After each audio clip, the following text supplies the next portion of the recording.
بسم اللہ الرحمن الرحیم۔ السلام علیکم ناظرین، حاضر خدمت ہے آپ کا میزبان عبدالقدوس راولپنڈی اسلام آباد کی تازہ ترین اپڈیٹس کے ساتھ۔ ناظرین، معاملات اچانک کشیدہ ہو گئے ہیں اور صورتحال گھمبیر ہے۔ تحریک انصاف نے آج قومی اسمبلی اجلاس کا بائیکاٹ کر دیا ہے اور اعلان کیا ہے کہ حکومت جب تک پی ٹی آئی ارکان اسمبلی کو استعفے دینے کی دھمکیاں دینا بند نہیں کرتی اور عمران خان کو اور پی ٹی آئی کے کارکنان کو اور رہنماؤں کو جو گرفتار ہیں رہا نہیں کرتی، اس وقت تک اب پی ٹی آئی قومی اسمبلی کے اجلاس کی کارروائی کا حصہ نہیں بنے گی۔ ایک طرف قومی اسمبلی کے اجلاس کا بائیکاٹ کر دیا گیا ہے، دوسری طرف خان نے اڈیالہ جیل میں بڑا دھماکہ کر دیا آج، اور کہا کہ اگر اتوار تک نتیجہ خیز مذاکرات شروع نہیں کرتی حکومت تو وہ اوورسیز پاکستانیوں کو سول نافرمانی اور جو ترسیلات زر ہیں وہ پاکستان بھجوانے کے حوالے سے بائیکاٹ کی اپیل کر دیں گے۔ بڑی خبر ناظرین ہم آپ کے ساتھ شیئر کر رہے ہیں کہ خان نے ڈیڈ لائن دے دی ہے اتوار تک کی، کیونکہ حکومت تاخیری حربے استعمال کر رہی تھی۔ آج کہتی ہے مذاکرات کرتے ہیں، کل کہتی ہے نہیں کرتے، آج کہتے ہیں فلاں شرط مانیں گے، فلاں نہیں مانیں گے، اور اسی رویے سے تنگ آ کر ایک طرف قومی اسمبلی میں اعلان جنگ کر دیا گیا ہے اور دوسری طرف آج خان نے اڈیالہ جیل میں اعلان جنگ کر دیا، اور تیسرا اعلان جنگ آج واشنگٹن میں ہوا ہے۔ اس کی بھی تھوڑی سی خبر سن لیں تو پھر آگے چلتے ہیں۔ ناظرین، جوں ٹرمپ کے عہدہ صدارت سنبھالنے کے دن قریب آ رہے ہیں، امریکی محکمہ خارجہ اور پاکستان میں موجود امریکی اور برطانوی سفیروں کے رویے بھی تبدیل ہونا شروع ہو گئے ہیں۔ پاکستان میں 8 فروری کی دھاندلی کے حوالے سے امریکی محکمہ خارجہ کے ترجمان نے کبھی اتنا واضح بیان نہیں دیا تھا اور ہمیشہ گول مول بات کی تھی، لیکن آج حیرت انگیز طور پر انہوں نے ایک سوال کے جواب میں انتہائی واضح اور دو ٹوک انداز اختیار کر لیا اور کہا کہ امریکہ کا ہمیشہ سے موقف رہا ہے کہ انتخابی بے ضابطگیوں کی شفاف انکوائری کی جانی چاہیے اور انتخابات کا عمل حقیقی عوامی مینڈیٹ کو اقتدار کی منتقلی کے ذریعے اپنے منطقی انجام تک پہنچایا جانا چاہیے۔ بڑی خبر ناظرین ہم آپ کے ساتھ شیئر کر رہے ہیں کہ امریکی محکمہ خارجہ نے آج واضح اور دو ٹوک انداز میں فارم 47 کی انکوائری کا مطالبہ کر دیا ہے۔ 8 اور 9 فروری کی درمیانی رات فارم 45 کو بالائے طاق رکھ کر فارم 47 کے ذریعے انتخابی نتائج پر جو ڈاکہ ڈالا گیا، اس کے حوالے سے گفتگو کرتے ہوئے میتھیو ملر نے کہا کہ امریکی حکومت کا مطالبہ ہے کہ انتخابی بے ضابطگیوں کی شفاف تحقیقات ہو اور اس عمل کے ذریعے عوام کے حقیقی مینڈیٹ کے مطابق جمہوری حکومتوں کا قیام عمل میں لایا جانا لازم ہے۔ جمہوری عمل پر اس کی روح کے مطابق جو انتخابی عمل ہے، جو جمہوری عمل ہے، اس پر اس کی روح کے مطابق عمل درآمد سے امریکہ کی جو کمٹمنٹ ہے اس پر زور دیا جاتا رہے گا، ایسا کہنا ہے میتھیو ملر کا۔ دوسری طرف ذرائع کا ناظرین یہ کہنا ہے کہ امریکہ سے نئی اور پرانی انتظامیہ کی طرف سے حالیہ چند روز میں بار بار فارم 47 کی انکوائری کا جو مطالبہ سامنے آنا یہ واضح کر رہا ہے کہ شہباز حکومت، مریم نواز حکومت اور سرفراز بگٹی حکومت کے دن گنے جا چکے ہیں اور سارا کام اب ریورس ہونے جا رہا ہے۔ جو 9 فروری کی رات کو فارم 47 کے ذریعے زبردستی حکومتیں مسلط کی گئی تھیں، ان کا خاتمہ ہونے والا ہے۔ ناظرین، فارم 45 والے ارکان اسمبلی کو پارلیمنٹ میں لانے کا کام اسلام آباد سے شروع ہوگا، ایسا کہنا ہے ذرائع کا۔ اس سلسلے میں نئے الیکشن ٹریبیونلز نے اچانک کام شروع کر دیا ہے۔ ناظرین، ہم نے آپ کو خبر دی تھی سب سے پہلے کہ نئے عام انتخابات کروانے کا جو آپشن تھا اسے فی الحال ختم کر دیا گیا ہے اور فارم 45 والی حکومتیں قائم ہونے جا رہی ہیں پنجاب میں، بلوچستان میں اور مرکز میں۔ آپ کو یاد ہوگا کہ 4-5 دن پہلے ہم آپ کو یہ خبر دے چکے ہیں، اور آج امریکی محکمہ خارجہ کے ترجمان نے بھی انتخابی بے ضابطگیوں کی شفاف انکوائری کا مطالبہ کر دیا، یعنی فارم 47 کی شفاف انکوائری کا مطالبہ کر دیا، اور آج ہی اسلام آباد کا جو الیکشن ٹریبیونل ہے وہ پورے 5 ماہ کے بعد آج حرکت میں آتا ہے اور بڑے اہم فیصلے دیتا ہے۔ اب اس کی ہم آپ کے لیے تفصیل لے کر آئے ہیں۔ ناظرین، اسلام آباد الیکشن ٹریبیونل کے جج ریٹائرڈ جسٹس شکور پراچا نے فریقین کو 24 دسمبر کے لیے نوٹسز جاری کر دیے ہیں۔ یوں 5 ماہ بعد الیکشن ٹریبیونلز فعال ہونے جا رہے ہیں۔ بڑی خبر ہم آپ کے ساتھ شیئر کر رہے ہیں ناظرین کہ رکا ہوا کام الیکشن ٹریبیونلز کا اچانک شروع کر دیا گیا ہے، اور پہلا دھماکہ اسلام آباد کے الیکشن ٹریبیونلز نے کیا ہے جسٹس شکور پراچا نے، اور فریقین کو 24 دسمبر کو طلب کر لیا ہے۔ آج بھی انہوں نے ناظرین سماعت کی، لیکن فریقین کی عدم موجودگی کے باعث سماعت آگے بڑھ نہیں سکی، جس پر ٹریبیونل نے پی ٹی آئی کے 3 امیدواروں علی بخاری، عامر مغل اور شعیب شاہین کو، جبکہ نون لیگ کے تینوں ایم این ایز طارق فضل چودھری، انجم عقیل اور راجہ خرم کو 24 دسمبر کو طلب کر لیا ہے اور نوٹسز جاری کر دیے گئے ہیں۔ ناظرین، جسٹس طارق جہانگیری نے اسلام آباد کے ان 3 حلقوں کے فارم 47 اور فارم 45 کی چھان بین کے لیے جولائی میں آخری سماعت کی تھی، جس کے بعد جسٹس طارق جہانگیری پر مشتمل ٹریبیونل کو الیکشن کمیشن نے تبدیل کر دیا تھا۔ ناظرین، وزیر اعظم شہباز شریف مصر ماڈل کا جائزہ لینے کے لیے 3 روزہ دورے پر مصر روانہ ہو گئے ہیں۔ وہاں وہ ایک اہم عالمی جو سربراہ کانفرنس ہے اس میں شریک ہوں گے، اور جو مصر کے آرمی چیف بھی ہیں اور صدر بھی ہیں جنرل عبد الفتاح السیسی، ان سے مشورہ کریں گے کہ جناب آپ نے اخوان المسلمون سے کس طرح جان چھڑائی اور آپ نے سابق صدر مرسی سے کس طرح جان چھڑائی، ہمیں بھی وہ نسخہ بتائیں۔ لیکن اب انہیں بہت دیر ہو گئی ہے۔ اصل مسئلہ یہ ہے کہ اس منصوبہ تو ان کا بہت خوفناک تھا۔ عمران خان نے بھی کہا تھا کہ یہ مجھے صدر مرسی کی طرح جیل میں رکھ کر ہی مار دینا چاہتے ہیں، لیکن اللہ رب العزت کے اپنے فیصلے ہیں۔ آپ کو یاد ہوگا کہ ٹرمپ پر قاتلانہ حملہ ہوتا ہے اور گولی اس کے کان پر لگ کر گزر جاتی ہے، 1 انچ بھی ادھر ادھر ہو جاتی اور سر میں لگ جاتی تو ان کا اسی وقت خاتمہ ہو جانا تھا، لیکن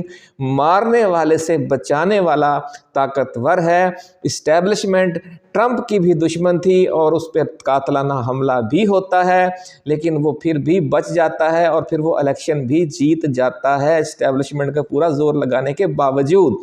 تو یہی صورتحال، یہی سبق عمران خان کے حوالے سے بھی ہے کہ یہ اسے مرسی تو بنانا چاہتے تھے، لیکن مارنے والے سے بچانے والا طاقتور ہے، مالک کائنات ہے اور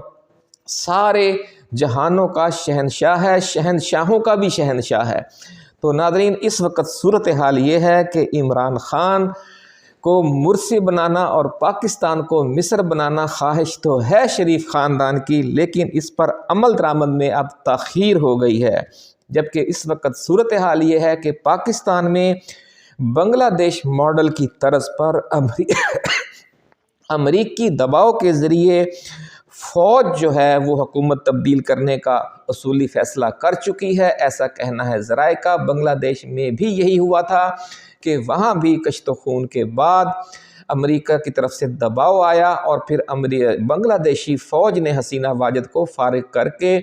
اور جو احتجاجی تحریک چلانے والی جماعتیں تھیں، بنگلہ دیش نیشنلسٹ پارٹی اور جماعت اسلامی اور اسٹوڈنٹس پاور، ان کو اقتدار میں لے آئے اور ایک عبوری حکومت قائم کر دی جو تقریباً 1.25 سال قائم رہے گی، اور اگلے سال یعنی 2025 کے آخر میں عام انتخابات کروائے جائیں گے بنگلہ دیش میں۔ تو پاکستان میں بھی اب بنگلہ دیش ماڈل کی طرف ہی بات جا رہی ہے، یعنی امریکہ سے دباؤ آئے گا اور عوام کی جو حقیقی نمائندہ قوتیں ہیں ان کی طرف پرامن انتقال اقتدار کا سلسلہ شروع ہو جائے گا۔ ناظرین، اور اب عمل درآمد کا مرحلہ پاکستان میں بھی جاری ہے کہ کس طریقے سے اس فیز کو آگے بڑھایا جائے گا۔ ایک اور اہم خبر یہ ہے کہ صدر ڈونلڈ ٹرمپ اور ان کی ٹیم کی طرف سے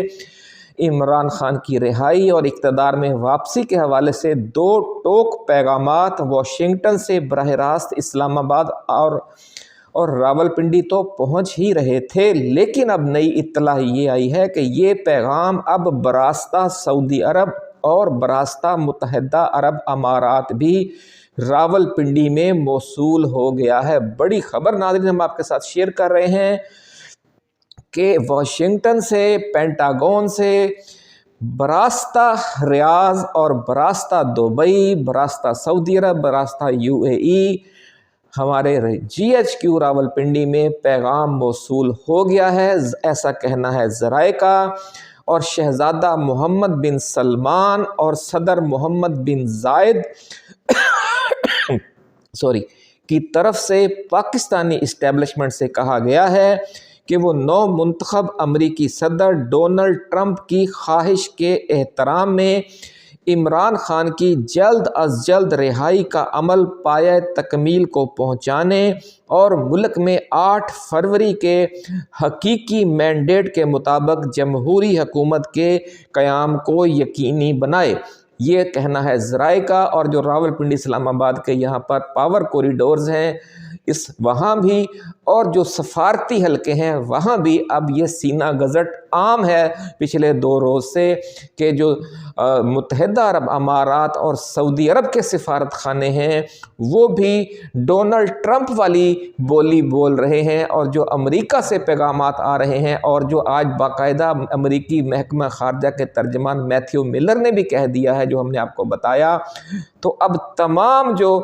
باتیں ہیں وہ اسی سمت میں جا رہی ہیں، اور وہ ایک ہی سمت ہے کہ جو اڈیالہ جیل میں بیٹھا ہوا ہے اسے جیل سے نکال کر اسے جیل سے تختہ دار تک پہنچانے کی بجائے جیل سے تخت اسلام آباد تک پہنچایا جائے۔ اب وہ اسلام آباد کے تخت پر جلوہ افروز ہونے جا رہا ہے۔ ناظرین، ذرائع کا یہ دعویٰ ہے کہ امریکہ سے آنے والے پیغامات میں اگر کوئی ابہام تھا تو ریاض اور دبئی سے جو نئے 2 پیغامات آئے ہیں جو امریکی پیغام کی فوٹو کاپی ہیں جو موصول ہوئے ہیں، اس کے بعد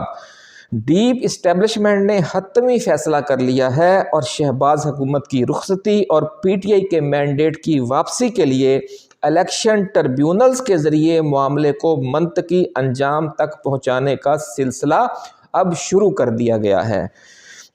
اور بہت جلد اسلام آباد، پنجاب اور بلوچستان کے الیکشن ٹربیونلز پچھلے 5-7 ماہ سے زیر التوا درخواستوں کی اچانک تیز رفتار سماعت کا آغاز کرنے جا رہے ہیں۔ اتنا عرصہ ناظرین یہ معاملہ انہوں نے پینڈنگ کیے رکھا،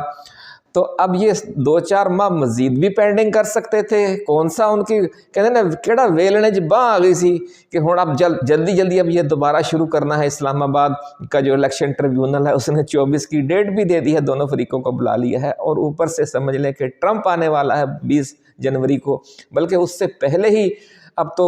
ان کے ذریعے، ان کی ٹیم کے ذریعے پیغامات آ رہے ہیں، ساری باتیں چل رہی ہیں، اور امریکی محکمہ خارجہ یعنی جاتی یہ حکومت بھی اب دباؤ ڈال رہی ہے کہ جناب فارم 47 کا کوئی حساب کتاب کریں۔ تو یہ ناظرین صورتحال ہے کہ جنوری کے آخری اور فروری کے ابتدائی ہفتوں میں یہ جو الیکشن ٹربیونلز ہیں ان کے فیصلے جس طرح یالہ باری ہوتی ہے، اوڑے گرتے ہیں، اس طرح یہ فیصلے گرنے والے ہیں، ایسا کہنا ہے ذرائع کا جو راولپنڈی اسلام آباد میں ایک ایوان اقتدار کی غلام گردشوں تک رسائی رکھتے ہیں۔